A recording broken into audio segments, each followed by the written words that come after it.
What's up, everyone? Matt here with Down Once More, and welcome to another mini episode. We're going to do things a little bit differently today. Last mini episode, we got a little bit of travel tales with Rayleigh. Hope you guys enjoyed her story. Today, just me, no Rayleigh. Sorry to tell you. I'm going to talk about a couple movie trailers and series trailers that released this month that we haven't touched on yet. I'm going to talk about some general news and updates, and then I'm going to discuss what I watched this weekend, thoughts on that, and if you should watch it too, and what I think are some underrated movies and TV series that are streaming right now. So, we're going movie TV show theme today for the mini episode. So, hope you enjoy. Then next week, we're going to get a musical songs draft.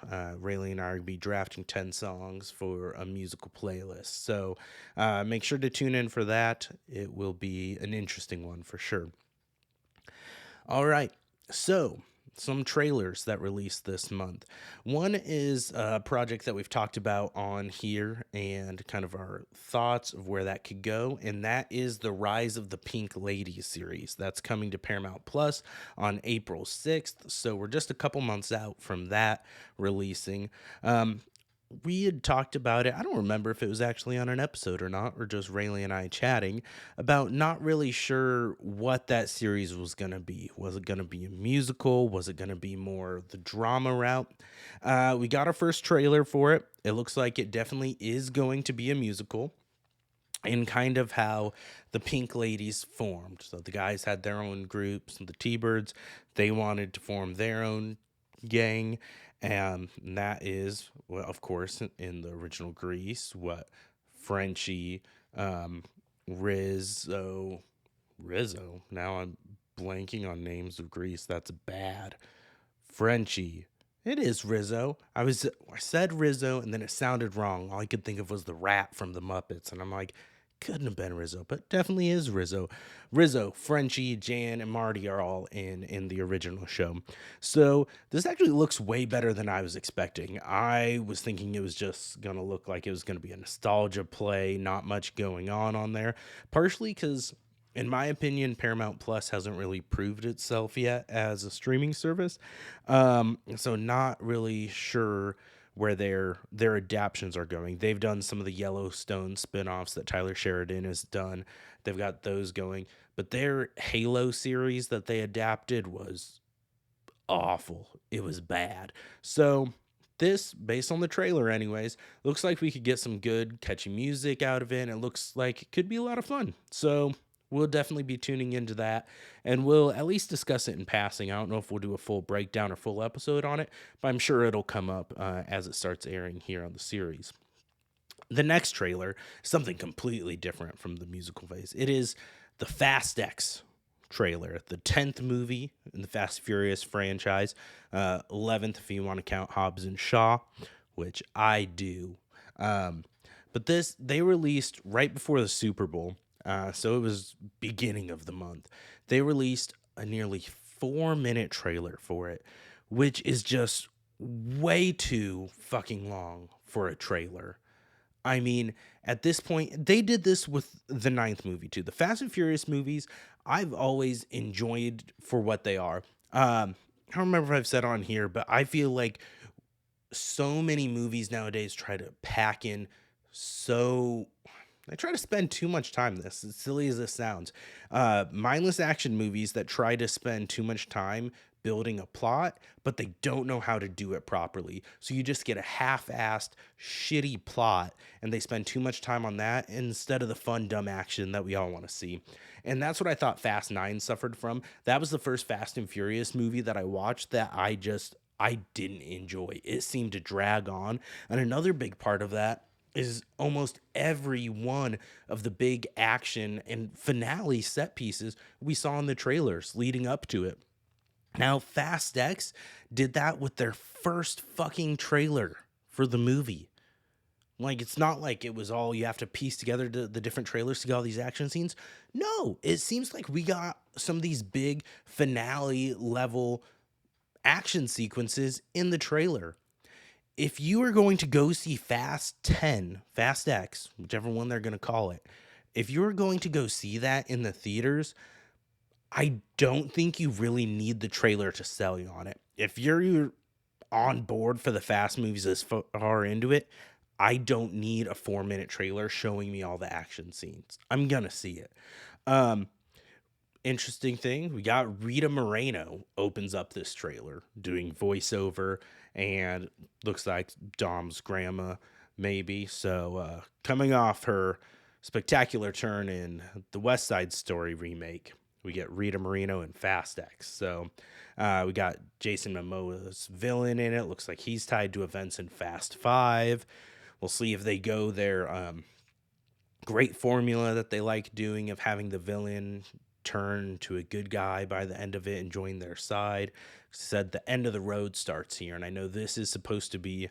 I think they said this is like a two-part finale. They're gonna end on the 11th one, which is just an awful number in a series to end on. 11. You gotta end on an even number. Come on, or like 13. Do like a 13 or something.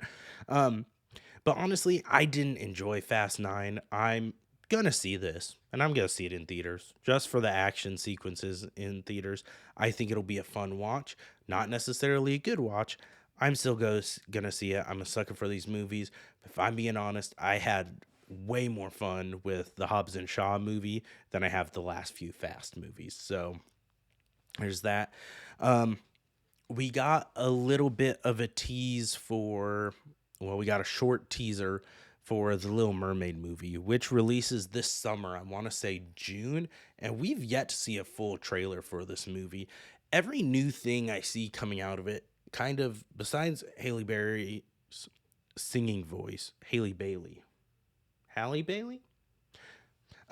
besides her singing voice, which is fantastic, everything else I see coming out of this movie kind of makes me. It's Halle Bailey. I was right. Um, but everything else I see makes me concerned for this movie. Like there were just leaked images of Sebastian in this, and it's just a crab. So I mean, it's gonna be interesting to see how they adapt this when you're gonna have those characters. And I saw something, I don't know if it's a real picture of what Flounder looks like in this. If it was, then yikes. But like in the animated thing, part of what makes it so endearing is you get those facial expressions, you get those emotion from those characters too, that add to everything going on, especially when Ariel doesn't have her fucking voice, and they're the ones carrying the story forward. That a little concerned for this, and I'm also just not sold on Melissa McCarthy as Ursula. Like, not even a little bit. And I know Rayleigh and I discussed that briefly when it was first announced on here, but I I'd love to be proven wrong on this. So bring it on. We also got an announcement going away from the movies, going to some Broadway news here. Joanna Levesque, known as JoJo, the recording artist, they announced that she will be taking over as Satine in the Moulin Rouge Broadway production. So JoJo has a fantastic voice. I think she's gonna crush it as Satine. They are also replacing who's playing Christian. It's not gonna be Aaron Tveit anymore. He came back to reprise he originated the role, and now he's been back for a run here for a little bit of time. But they got someone else will be replacing him. That I apologize, I'm not familiar with the person, so I do not have the name on top of my head. But JoJo's taking over starting April 11th. So if you're dying to see her or have tickets to see Moulin Rouge on Broadway after April 11th, not sure how long of a run it's going to be going for, but she will be Satine. Um, we also got, this was something I wasn't even aware of, and I happened to stumble upon it when last month when Rayleigh and I did our Dream Podcast guest episode, and she talked about Andrew Lloyd Webber. When I was editing, doing some of the stuff, I just had to look up his Instagram, and I didn't know he has a new musical in production called Bad Cinderella, which seems like a different take on the fairy tale. And that is opening in previews this month. Or actually, I think it was the end of February, so probably already open some previews now. Don't know much about it. There's a couple singles on iTunes Music and Spotify, so check that out if you're interested. They're not bad. They're interesting. None of them grab me like some of his work in Phantom and Love Never Dies. But again, as we've discussed on here, those are a lot more Rayleigh's things than mine. So I'm sure if we get a full cast recording soundtrack, that's something we'll probably discuss on here as well. Just our thoughts of it. Any new Andrew Lloyd Webber, just because he has such a history and kind of pedigree to his name, this could be something we're going to talk about and check out. Um, all right, that kind of covers the news section that I wanted to hit. Next, I'm going to talk about things I watched this weekend. I don't know if you can tell, I am getting over a head cold I've been fighting with for a couple weeks now. So apologies if I sound like shit on here. But I did a whole lot of nothing this weekend and I watched some stuff on streaming. So the first thing that I watched was a movie I'd been interested in. I didn't get a chance to sit in theaters, but that was Megan. It's the basically millennial modern day Chucky. It is a android robot doll that becomes murderous. So it was way better than I was expecting. I'll say that. It had a few funny moments. It's kind of one of those trends that we get more of, kind of more light-hearted horror. Um, but while at the same time, it seemed like it knew what it was and what it wanted to be. It didn't take itself too seriously. I watched the unrated version, which I think the only changes is a little bit more gory than the PG-13 version. But that is now streaming on Peacock. If you have Peacock, you can check that out. They have both the unrated and the regular one. I thought it was fun. I have a hard time rating movies on a 10-point scale or anything like that. I just, what drives me to see a movie is not its rating. I don't trust critics. Most of the time, I don't even trust other people. But it's just if I had fun watching it, or if I found myself constantly checking my phone, checking my watch, things like that. And this movie, I had a lot of fun. I watched it all in one sitting and I recommended it. Had some fun kills, some fun action, and they did announce they're working on a sequel. Who knows how that'll be, but that is in the works. So I recommend that if you have Peacock. It's shorter. I think it's only like an hour 45 minutes, which is kind of nice. I'm not a big stickler on movie run times because if it's fun, I don't care how long it is. Give me as much of it as you can. But if it's not, then gotta know when to hold 'em, know when to fold 'em, as whoever sings The Gambler says. Sorry for my lack of musical knowledge. The next thing I watched was one that I had heard mixed things about, and I was just in the mood for a thriller and something a little bit different. And that was Knock at the Cabin, which is M. Night Shyamalan's new film, which is an adaptation of the book The Cabin at the End of the World. Apparently, there are some pretty major differences and changes from the book to the movie, especially in the ending. From what I have heard, I did not read the book, so that's only what I've read online and some comparisons of breakdowns because I was curious what the differences were. So I went searching. Um, this movie is, in my opinion, it's M. Night's best movie since Split. I really enjoyed Split. I thought it was great. I thought the follow up to that, Glass, was a bit of a letdown. I'll be honest, I have not seen Old. I heard not great things about it. But this, he got some absolutely fantastic performances out of Dave Bautista in this, which he's fantastic in the Guardians movies as Drax, but that is a very kind of monotone, one dimensional character. And in this role, he had a lot of emotion and got to show a lot more of his range than what we've seen in some of the other stuff. And he did that a little bit more in Glass Onion as well, which is on Netflix, the sequel to Knives Out. But this, he really got to shine, and I thought he was fantastic in it.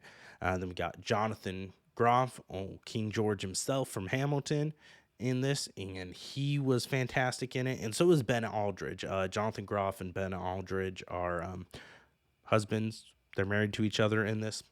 Husbands seem like the wrong way to say that, but they're married to each other in this, and they were both fantastic in these roles. I would actually highly recommend this movie. I thought it was a lot of fun, thriller. It's not too over the top. It doesn't drag. It's kept me locked in the whole runtime. So I'd recommend that as well. That one is just in theaters and on demand right now, though. So that's not streaming anywhere free.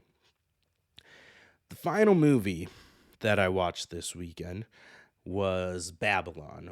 Damien Chazelle's newest movie. It stars Brad Pitt, Margot Robbie, and Diego Calva, which I was not familiar with Diego Calva in it before.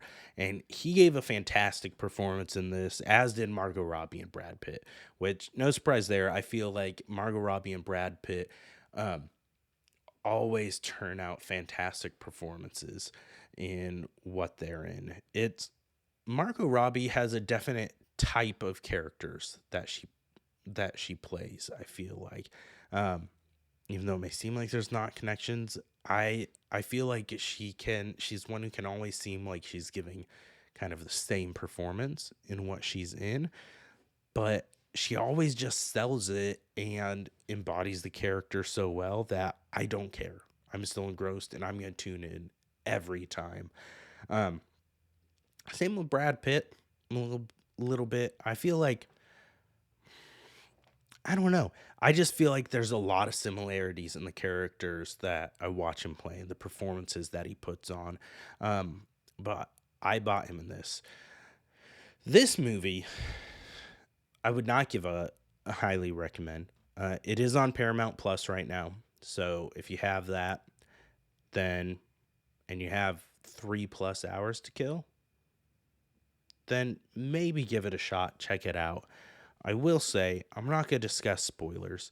It's it's interesting because it's a movie about making movies. It's talking about when films were transitioning from silent films to talkies.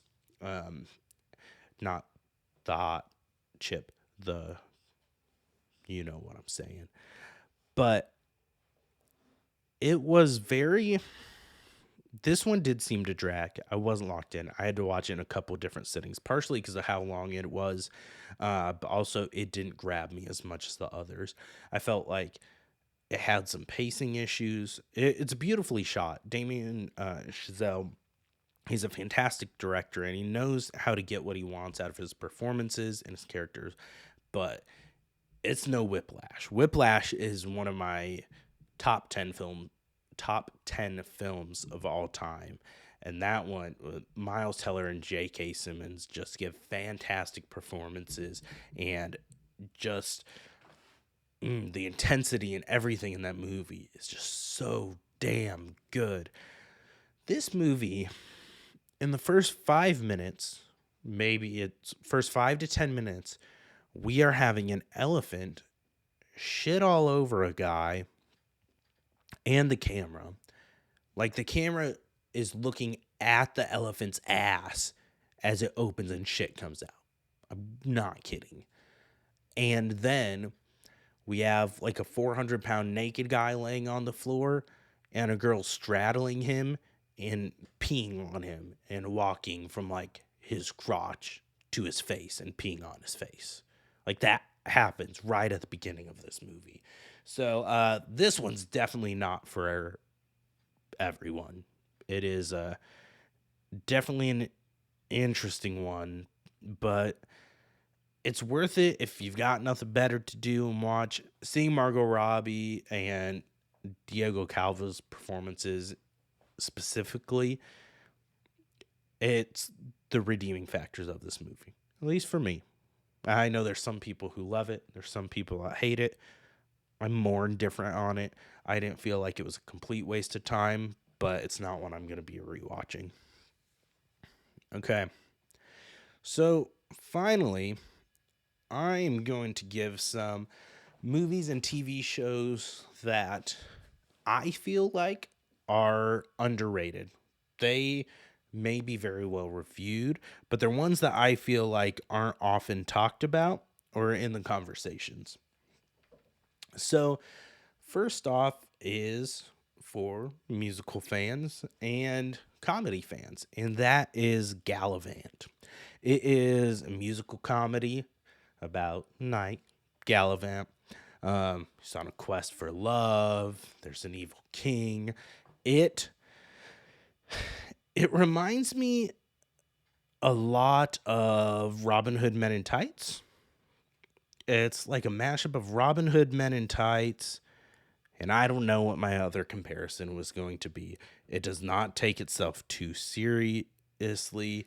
It has some fantastic performances from Joshua Sass and Timothy Amundsen's in this, which I recognize him. I first really fell in love with him as an actor in the show Psych, which is one of my favorite series, but I don't feel like that one's underrated. But if you haven't watched Psych, go watch that on Peacock. And then it's got Vinnie Jones, who he's in Snatch. He's in a lot of Guy Ritchie films, and he's a great actor as well. But it's got a fantastic cast, fantastic performances, some really catchy, fantastic tunes on it. And it's actually really well rated, at least on IMDb. It has 8.1 stars out of 10. And that's streaming on Hulu right now. It only ran 2 seasons on ABC, and then it was canceled. But it's very self aware. There's 18 episodes of it. It's a real quick watch. It's a lot of fun. Highly recommend that. Next up is the movie Role Models.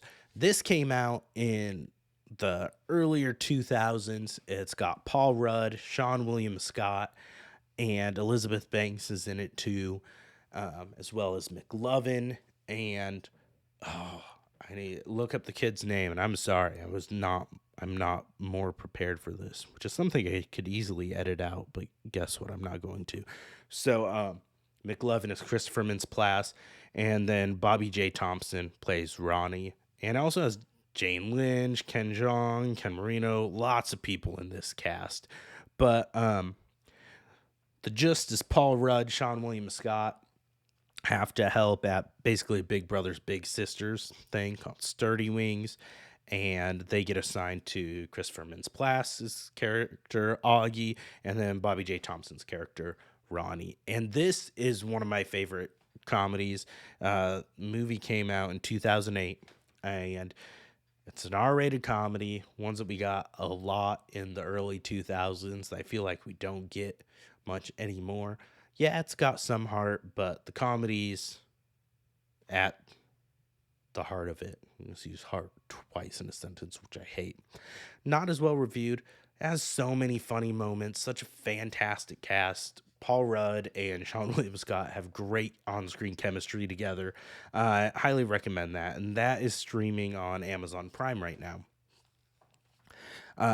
Next up, I'm going to stick with Amazon Prime and go with the movie Vengeance. It had as BJ Novak, who you may know as Ryan from The Office. He was also the writer and director of this, and he is a New York City writer for online website, and he's trying to go solve the murder of a girl that he had hooked up with, that her family thinks he was her serious boyfriend because she had said that. And so he gets roped into it and thinks it's a good story.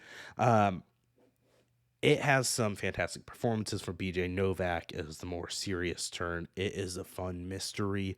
It's got good action. Boyd Holbrook is fantastic in it as the girl's brother. And highly recommend that. Amazon Prime. I feel like it kind of flew under the radar when it came out. It didn't get a very wide theater release. And so I feel like I don't hear people talk about it. And so it just came out in 2022. It's relatively new, but recommend you check that out. Another series that I just finished a rewatch on is Zach Stone is Gonna Be Famous on Netflix. And that features Bo Burnham. It was an MTV series back in, I want to say 2012. I had never heard of this show before, partially because I probably never watched MTV, so maybe that's not why. It's 2013, not 2012. But I've been a big Bo Burnham fan. His comedy specials on Netflix are fantastic. Inside, his newest one, is one of my favorite things that I've watched the past few years. And I feel like it captures 2020 really well, kind of in a nutshell.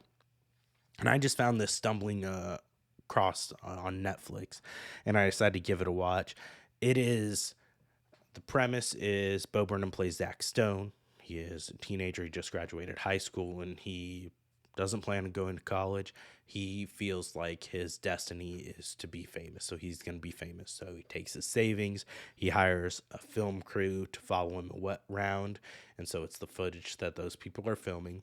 And each episode is a new way to get famous. He's going to be a hero. He's going to be a musician. He's going to be all sorts of things that he comes up with different hair. He's gonna make a sex tape in one of them.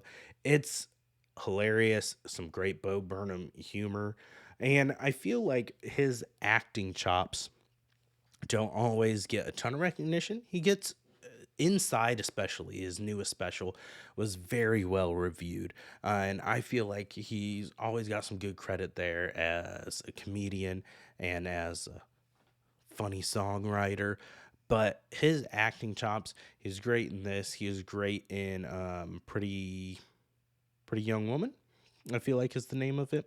I maybe miss well, Pretty Woman. Promising Young Woman is what I was looking for. And with Carey Mulligan, and he is in that, and he is fantastic in that as well. So, and he's a great writer and director too. His movie Eighth Grade was so good. It captured just that teenage awkwardness so much so well. And Eighth Grade is actually on HBO Max, and that wasn't on my list, but that's an A24 movie from him, and that's on HBO Max. So recommend that as well. But Zack Stone is going to be famous. There's only 12 episodes. It got canceled. They didn't get a second season, but it's on Netflix. It's great, fun, quick watch. So I'm gonna wrap it up there and give you a couple movies, couple series. Um, and we're gonna call it call it a day on the mini episode. So those are my recommendations. That was some news. Make sure to tune in on Sunday, which will be March 5th, is the penultimate episode of The Last of Us. So I will be watching that, then hopping on to record and edit my thoughts, my initial gut reaction thoughts, and get that uploaded to our YouTube page. The Last of Us reviews, I've been doing that every week. Those are YouTube exclusives right now, so make sure you're subscribed when those go live.